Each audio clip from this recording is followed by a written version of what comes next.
So let a cry be heard from their houses, when thou shalt bring a troop suddenly upon them. When them troops start coming in, kicking in doors, waving in 4-4s, carting people off to concentration camps, big ass school buses, taking them to the nearest railroad station, train station, and throwing them in stacked up like sardines and shit. And then that train gonna take them to the nearest camp. You know, all them trail derailments and shit. I'm positive that all them trains lead to some type of big ass facility. Them railways lead to some facility that can, you know, handle business, or near some prison or some shit. You know, remember all these years of seeing trains bringing in military vehicles by the loads. We think we were just reporting on those because it was something to do. Everything that we've been saying from the apostles on down is tying into what's going to happen real soon. You know? All right, shalom, shalom. As always, I want to start this lesson off by giving all glory, honor, and thanks to the Heavenly Father and His only begotten Son. That's Yahweh, Bahashem, Yahweh Shai, Bahashem Kadash, as well as a double honors to the apostles and elders of GMS Great Millstone, whom I learned this truth from, and a shalom to the rest of the elders in Akim around the globe, bringing this word out within sincerity, truth, and diligence. And this is another warning. The beloved elder Amawan Gabar, GMS Awakening of the New York City camp, one of the camps in New York City, I was listening to his live stream the other day, and that was a amazing point he made about all these trail derailments, because the last couple years we've seen derailment after derailment after derailment, and it's too many to be a coincidence. And when he said that, I didn't even think of that all of those trains probably gonna lead to some type of facility Esau got that he'd been preparing for those who don't want to bow down to the image of the beast and take that chip, that M to the OTB. So that was a great point, and it led me to do a lesson on this, because that's the prophet's job. They're like they're warned to warn the people. They're the seers. So let's start with Jeremiah 28:8. The prophets that have been before me and before thee of old prophesied both against many countries and against great kingdoms, of war and of evil and of pestilence.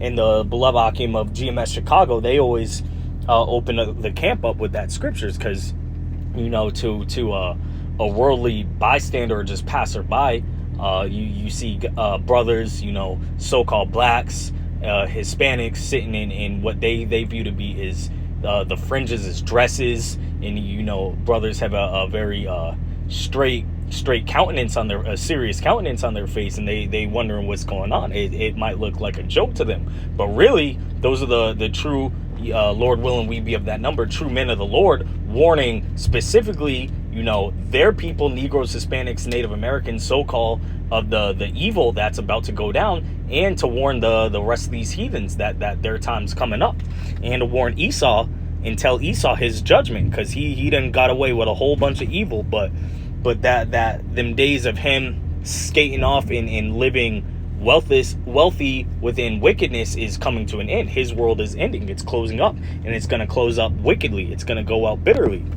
Jeremiah 30:7. Alas, for that day is great, so that none is like it.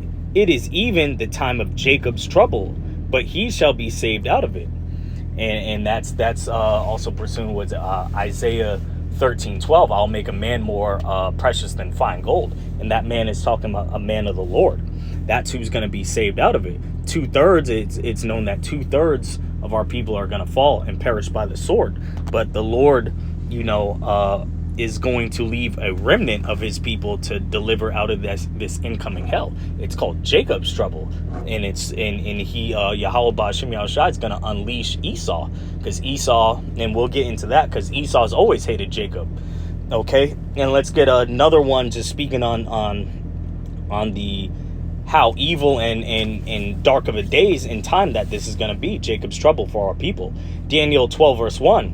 And at that time shall Michael stand up, the great prince, which standeth for the children of thy people, and there shall be a time of trouble, such as never was since there was a nation, even to that same time, and at that time thy people shall be delivered, every one that shall be found written in the book. So Lord willing, us and the beloved Akim, you know, we're laboring in this truth and doing our best to rehearse the righteous acts, so we can be found and delivered and saved in that day. Because if Yahweh Bashim, Yahweh Shai isn't rocking with you, you a goner. And so we're Lord willing, praying and laboring for hopeful deliverance in that time of evil and protection, because we will definitely need it. This man Esau, he's a madman, and he's going to be unleashed to do his madness. He's a very violent man. In Revelation 12 verse 12, therefore rejoice, ye heavens, and ye that dwell there in them. Woe to the inhabitants of the earth and of the sea, for the devil is come down unto you, having great wrath, because he knoweth that he hath but a short time. And that devil is talking about you so-called white people, and mainly starting with the elites, the dukes, the top of Esau, Edom, those banking families, the Jewish, the overlords of this wicked, evil current world. They are going to come down with great wrath, because they know through the spirit that their time is running out. So they want to complete their little wicked agenda. But the Holy Scriptures say that the Lord has another plan. It says that he disappointed the devices of the crafty. And it also says that Esau is the end of the world, Jacob is the beginning that followeth. And Esau is the Esau. Jacob and Esau are the descendants of Abel and Cain. And just like Cain slayed his brother Abel, Esau slays and has been slaying his brother Jacob, and he's going to do that one last time. That's why it's called Jacob's trouble. The Lord is going to unleash this devil to do what he knows best, which is to kill. As the beloved Akim in the servants of Yahweh Shai brought up a couple days ago in the chat, he is the harbinger. We looked up that word harbinger. Esau is the harbinger of death. That's all he knows. And when the Lord unleashes him, he's going to come straight for Jacob. And that goes for Eve too. A lot of you women, majority of the 2/3 are women. So a lot of you women of the tribes, Negroes, Hispanics, Native Americans that been living at ease and deliciously, y'all gonna catch it too. It's not just about the men of Israel. It's all of us. Well, not all of us, but 2/3 of us. And majority of the 2/3 are women. And let's close out with these last few. This is going to be Luke 21:10 through 12. And it's in red, Yahweh Shai speaking. Then said he unto them, nation shall rise against nation, and kingdom against kingdom. And great earthquakes shall be in diverse places, and famines, and pestilences, and fearful sights, and great signs shall there be from heaven.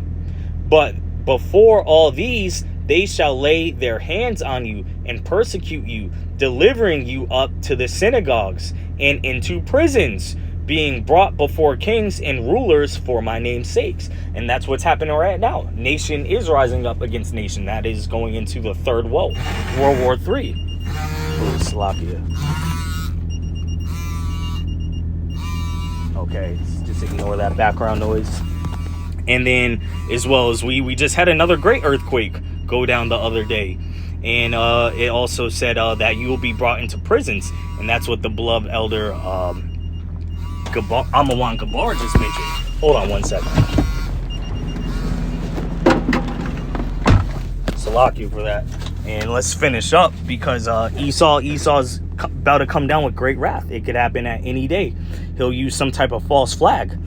And also this the spirit, and who's going to be saved out of that. The hope right now hopeful, but we will know in that day the men that survive and get delivered out who the Lord's chosen really are. And that's the spirit, because when I was listening to this live stream, I paused it to clip it to do a certain lesson, and look at right here, 144, right in the middle. That's, so you can't. That's just a sign of faith, to keep the faith. So let's close out with these last two. And Lord willing, I and the rest of Akim be of that number and get delivered in this evil day to come. Isaiah, and this is 144 again, that's the spirit. Isaiah 41 verse 14. Fear not thou worm Jacob, and ye men of Israel. I will help thee, saith the Lord, and thy Redeemer, the Holy One of Israel, which is Yahweh Shai. So we are praying that we get saved in that day and be part of the Lord's elect to make it and get the first fruits of the kingdom that'll make it out of this collapsing world of Esau, controlled by Esau. 2nd Ezra 16 verse 73. Then shall they be known who are my chosen, and they shall be tried as the gold in the fire.